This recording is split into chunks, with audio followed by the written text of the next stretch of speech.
Good morning, everybody. Thank you, Trevor, and the Maritime Standard. Great night last night. I stayed for one too many red wines, but congratulations to all the nominees and the winners last night. So this is my third time up here, so thank you, Trevor, in believing me. And what we're trying to do today is that it's all about money and finance. So those who don't know me, I'm an ex-banker. I was with the Royal Bank of Scotland for almost 20 years. Banks stopped lending, over the last few years. The traditional banks have not been growing. But we set up the company 6 years ago, and what I'm going to do today is highlight different ways of, why is this not working? The green, there you go, okay. So we talk about, for the lawyers in the room, there's the disclaimer, okay, just to be clear. That's my compliance officer happy. And then what we want to try and talk about is capital. And at the moment, capital, as an ex-banker, I know how many projects are coming across people's desks, and you go, doesn't work, why can't we do it? Because banks are in boxes, they're regulated. So my mission in the company is to bring capital in an efficient manner and in a sustainable way. So what we try and do, we have three areas. Debt. So we provide advisory. We have access to over 400 funders globally. We also invest equity. So we have put money into a lot of startup companies in fintech and decarbonization. So we have, I'm old. I've done this for a number of years, closed a lot of deals, and now we have put forward a lot of investments and partnerships in what we try and do to help owners and operators. There's a team behind me, okay? We have a head of decarbonization, a head of yacht financing, somebody in the cruise business as well. So we do a lot of different things, but it's not just about me, okay? That's the point here. So we've been busy. We've done lots of different things over the last 6 years. So yachts to corporate jets and things like this, right? So that's great. Now, how do we do it, though? The debt part. I was here 2 years ago, and I spoke about ILEX. ILEX is a digital platform where we have 400 funders, banks, insurance companies, pension funds. When we spoke, Trevor, you may remember, we had 150 funders then, but now we have over 400. So projects come to us, and we distribute it out using the platform. Banks use the platform to sell to each other. So when they have too much exposure, instead of phoning 10, 20 emails, you put it through the platform, and what this allows is efficiency. We want those banks to talk to each other, and you as the potential borrower to be able to say they have gone to the whole market, not just a small group of banks in a particular region, okay? I'm a partner in a fund called Goldfish Capital. We provide working capital to ship owner-operators. And this is what I'm going to talk about today, about how your cash cycle is trapped.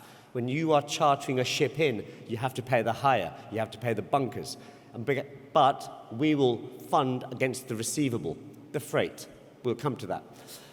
Then on the equity side, I'm a investor and technically the CFO of a company called Shipfinex. You may have heard of them. My CEO, Vikas Pandey, will be here this afternoon, and we're going to tokenize ships, okay? So we're going to use blockchain. We're going to end up using all the latest technology to allow anybody in this room, although there are a few ship owners here already, to actually own a piece of a vessel, okay? Then we have a platform in which we have a company called Borrow a Boat. We have 65,000 yachts on the platform, and that's where it's like the Airbnb of yacht chartering. But because we can finance yachts, it's a good thing for us where we put money into. And then on the decarb side, these companies here, so Advantage, we are putting LPG on logistics companies, onto trucks. Why? LPG is cheaper, has a lower carbon footprint. So mixing LPG and diesel, you get a lower cost per mile, okay? Cost per CO2 per mile. Carno is a UK company which just got 5 million from the UK government, making auxiliary engines out of ceramic, okay, which is multi-fuel. So that's coming through. We have other ship owners invested as well, like MOL on that company. Flores is a decarb currency where you can actually decarb your journey through the supply chain. It's 260 projects worldwide, and you can pick those projects to decarb your supply of each product you transport. And obviously for a ship owner, it's a particularly useful option to give to your charterers. Field Trust, I spoke about this company last year. So this is measuring the CO2 on vessels and impacting it using software, AI, ultimately. But what does this do? It means you can reduce your fuel intensity by 4 to 8%. We just need to get verification from a classification society. Okay, so we're a partnership with Marine Money, and we're also partnered with STX, not the Korean company, but STX, where we can provide fuel EU compliance certificates. Okay, so instead of ship owners, operators paying 642 euros a ton, we have the certificates that are significantly, maybe 60% lower for that surplus. I've got 5 more minutes, Clive, right? 5 more minutes. Okay, so working capital. What's the problem? As I mentioned, you chartering in a ship, you fix your cargo, you have to pay the money up front, 500,000. You have another cargo, you fix another one, another 500,000, and you're still waiting for that freight to come. Now, suddenly a new project comes, but you don't have the money. So, cash is the key, you don't have it. You're missing that opportunity of that next freight. Capital, your money's tied up elsewhere. Banks do not fund for small operators. 1 million, 2 million, it's too small for them. They'll lend 25 million, 50 million, but not to a small operator or small owner. So, banks also, the larger parts, you have commitment costs, because you don't know when you're going to need the money.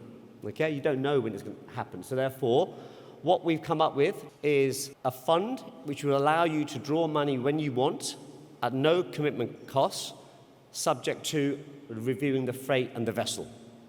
So this is what, for those who are not ship owners or operators, your operator will fix the cargo, fix the ship.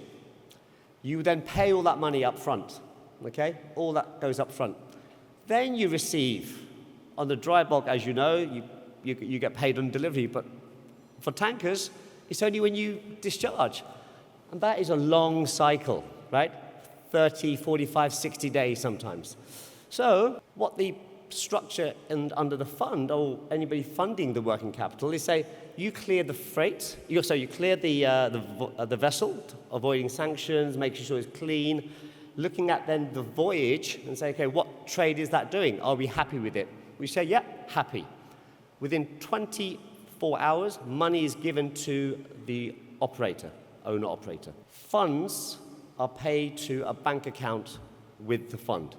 So whatever we lent, say we lent 500,000, 1 million freight comes in, we give you the 1 million less the 500,000 that we've borrowed, all right? It's fast, because you have to be. You need speed when you fix the ship, when you fix the vessel, right? So that's one of the advantages compared to a bank, which is slow. So once you get your money, that means you've saved yourself 500,000, because I've just given you that 500,000 now. That 500,000 is saved, so you can do another trade. These are all words, but there's a lot of finance people here, so let me just jump quickly here in an easy way to see the numbers, okay? 500,000 gone in, so 700,000 you've paid out, freight's coming in, you can see the other costs you've got, your broker gets 5% on the freight, and there's your margin. You've made $120,000 in that trade. If you've borrowed that 500,000 from us, you're thinking, hold on, I've got another 500,000. But people say that return is the issue here as well. It's not just about cash. So when you borrow money, and this is why people like debt, it improves your return. Here you've made less money on that trade because it's 120 versus 95 because of our fees, but your return's gone up, okay? And then you've got another 500,000 to do another trade. Right. So, Clive, 30 seconds I've given myself, 10 minutes, right? So, DK2, that's who I am. Debt, equity, and decarbonization. Receivables financing is what we're talking about today. And that means you can accelerate fixtures, cash cushion your cycle of that working capital, reduce your disruption, because you can't say, give me another 5 days to fix the ship. Right? So therefore, it's all subject, but ultimately it's about moving your business forward. It improves the returns. It gives options to you because you have more cash in your business. Okay? So, ship finance, Fuel EU, we talked about, these compliance certificates, and tokenization you'll know more about this afternoon. Okay, thank you very much for your time. Cash cushion your cycle of that working capital, reduce your disruption, because you can't say, give me another 5 days to fix the ship. Right? So therefore, it's all subject, but ultimately it's about moving your business forward. It improves the returns. It gives options to you because you have more cash in your business. Okay? So, ship finance, fuel EU we talked about, these compliance certificates, and tokenization you'll know more about this afternoon. Okay, thank you very much for your time.